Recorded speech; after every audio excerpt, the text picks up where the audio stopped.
What's up everyone, Master Fox here today, and we're going to be talking about whether or not Corey McDuffie is onto something that we don't quite know about yet. But before I get into that, I just want to talk about the replay that's going to be in here real quick, because I know I made tons of misplays here, so don't judge me too harshly. I thought this was an interesting game that I played though, so I'll have it in the background. It raises some interesting points that I may talk about in a future video. Anyways, back to the topic of this video. Corey McDuffie is known to love his artifacts, and he recently unveiled his Scythe Control 2.0 at the Card Guys' tournament, I believe, and he did rather well, which is very interesting in a metagame already ruled by pendulums. As I thought more and more about it though, artifacts seem to have very unique advantages and versatility against the current meta. If you look at all the artifacts that are available, you see that Morlock is very good as always against everything, and it can even break pendulum scales. Scythe is able to stop pendulum plays if you're able to have the precognition to see their plays coming and using it preemptively. Lance is able to counter a deck like Cosmos and other rogue decks that you may encounter, such as Infernoids.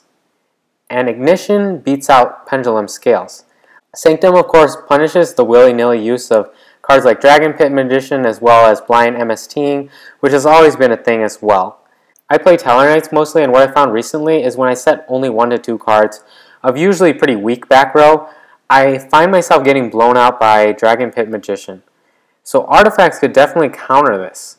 This is very interesting to me because I think artifacts will be a pretty good anti-meta choice in the upcoming meta, as they have this unique versatility as well as advantage against pendulums, mainly being spell and trap removal that can break up scales pretty easily. There are, however, a lot of weaknesses to the artifacts as well. Corey did mention this a lot in his deck profile. The artifacts can easily brick. There's not any real deck that they can go into. I mean, this era's version of Hat is probably one of the easiest decks that it can squeeze into. So Tallarknights are definitely another deck that it can squeeze to, and that's the variant I've been testing mostly. But artifacts can brick, and another big problem with artifacts is in a major tournament, you're going to be running into other things other than the meta, and artifacts may not necessarily be good against those random rogue decks.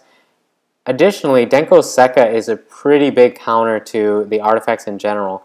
They don't really have a way inherently to counter Denko Sekka, because if you set 5 back row and they drop a Denko Sekka on you and you don't have an answer in a warning or a Chaos Trapple or something like that, you're pretty much locked out because you can't use an Ignition on a set card, you can't activate any more spell cards, and so you're basically locked out of the game until you can run over that Denko or get rid of it somehow. We all know that Corey has a great love, you can even call it a blind love for the artifacts, but maybe just behind all of that, he is onto something that we don't quite know about yet. I think for the anti-meta deck of choice, artifacts make a very, very solid engine due to the advantages that I have mentioned before. Countering pendulums will be a big part of this metagame, and artifacts are able to do that fairly well. So these are just my thoughts on the artifacts and Corey's Scythe Control 2.0 deck. Tell me what you guys think in the comments section below. Do you agree? Do you disagree? Give this video a thumbs up if you enjoyed it, and that's it for this video. I will see you guys in my next video. Thank you.